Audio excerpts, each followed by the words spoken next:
Welcome to தமிழன் recipe. இன்றைக்கி நம்ம என்ன பார்க்க போகிறோம் அப்படின்னா, ஒரு சூப்பரான டேஸ்ட்டான உருளைக்கிழங்கு மசாலா குருமா வந்து எப்படி வைக்கிறது அப்படிங்கிறத பார்க்க போகிறோம். ரொம்பவே டேஸ்ட்டாக இருக்கும். கண்டிப்பாக நீங்களும் ட்ரை பண்ணி பாருங்கள். எப்படி செய்யலாங்கிறத பார்க்கலாம். இப்போ பேனில் வந்து ஆயில் ஊற்றிக்கலாம். எண்ணெய் நல்லா சூடானதும் பிரியாணி இலை, சோம்பு, பட்டை, ஏலக்காய், கிராம்பு, அன்னாசிப்பூ இது எல்லாத்தையும் நம்ம போட்டுக்கலாம். இப்போ இதில் வந்து இஞ்சி பூண்டு பேஸ்ட்டு வந்து ஒரு 2 டேபிள் ஸ்பூன் போட்டு இதை வந்து எண்ணெயிலேயே நம்ம நல்லா வதக்கி விடலாம். நல்லா வதங்கி வந்ததும் 2 பெரிய வெங்காயம் இதை வந்து மிக்ஸியில் லைட்டாக அடித்து இதை வந்து எண்ணெயில் போட்டு நம்ம நல்லா வதக்க போகிறோம். இது நல்லா வதங்கி வந்ததும் கொஞ்சம் வந்து கருவேப்பிலை நம்ம போட்டுக்கலாம். இது கூட பச்சை மிளகாய் 2 காரத்துக்கு போதுமான அளவு நம்ம உப்பு போட்டுக்கலாம். இப்போ இது எல்லாத்தையும் நல்லா எண்ணெயிலேயே நல்லா வதக்கி விடலாம். இப்போ மஞ்சத்தூள் ஒரு 1/4 டேபிள் ஸ்பூன், கரம் மசாலா ஒரு 1/2 டேபிள் ஸ்பூன் நம்ம போட்டுக்கலாம். இப்போ இது கூட வந்து மிளகாய்த்தூள் ஒரு டேபிள் ஸ்பூன், மல்லித்தூள் ஒரு 1/2 டேபிள் ஸ்பூன் போட்டு இதை வந்து நல்லா வதக்கி விட்டுக்கலாம். அந்த எண்ணெயிலேயே நம்ம நல்லா வதக்கிக்கலாம். இப்போ நல்லா வதங்கி வந்ததும் தக்காளி வந்து ஒரு 2 அதை வந்து லைட்டாக மிக்ஸியில் அடித்து இந்த மாதிரி நம்ம போட்டுக்கலாம். இதையும் நம்ம நல்லா எண்ணெயிலேயே நம்ம வதக்கிக்கலாம். ஓரளவுக்கு நல்லா பச்சை வாசனைலாம் போகணும். அது மாதிரி நல்லா வதக்கி விடணும் நம்ம. அப்போ தான் டேஸ்ட்டாகவும் இருக்கும். நல்லா வதங்கி வந்துருச்சு.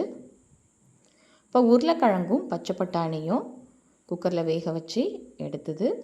இப்போ இது கூட நம்ம ஆட் பண்ணி இதையும் இந்த மசாலாவையும் சேர்த்து நம்ம நல்லா வதக்கி விட்டுக்கலாம்.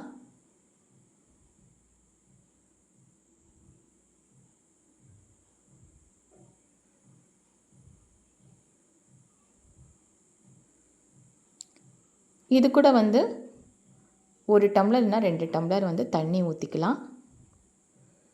தண்ணி ஊற்றி இதை நல்லா கரண்டியால் மிக்ஸ் பண்ணி விட்டுட்டு இதை வந்து நல்லா கொதிக்க விடலாம். இந்த கேப்பில் நம்ம என்ன பண்ண போகிறோம் அப்படின்னா, தேங்காய் வந்து ஒரு 1/2 கப்பு, இது கூட கசகசா வந்து ஒரு 1/4 டேபிள் ஸ்பூன், ஒரு முந்திரி, ஒரு 1/4 டேபிள் ஸ்பூன் சோம்பு, கொஞ்சம் நம்ம தண்ணி ஊற்றி இதை வந்து நம்ம அரைச்சிக்க போகிறோம். நல்லா நைஸாக அரைச்சிக்கணும். திப்பி திப்பியாலாம் இருக்கக்கூடாது. இப்போ குருமா நல்லா கொதிச்சுட்டு வந்துட்டுருக்கு. பச்சை வாசனைலாம் ஓரளவுக்கு நல்லா போன பிறகு இப்போ நம்ம அரைச்சி வச்சுருந்ததை இது கூட நம்ம ஆட் பண்ணிக்க போகிறோம்.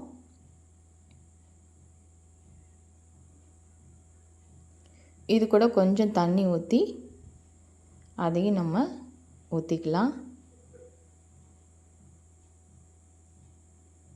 இப்போ இது எல்லாத்தையும் நல்லா மிக்ஸ் பண்ணி விட்டுக்கலாம்.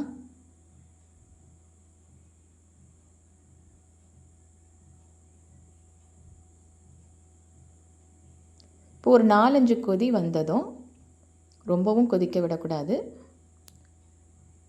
கொத்தமல்லி இலை கொஞ்சம் போட்டு நம்ம வந்து இறக்கிடலாம்.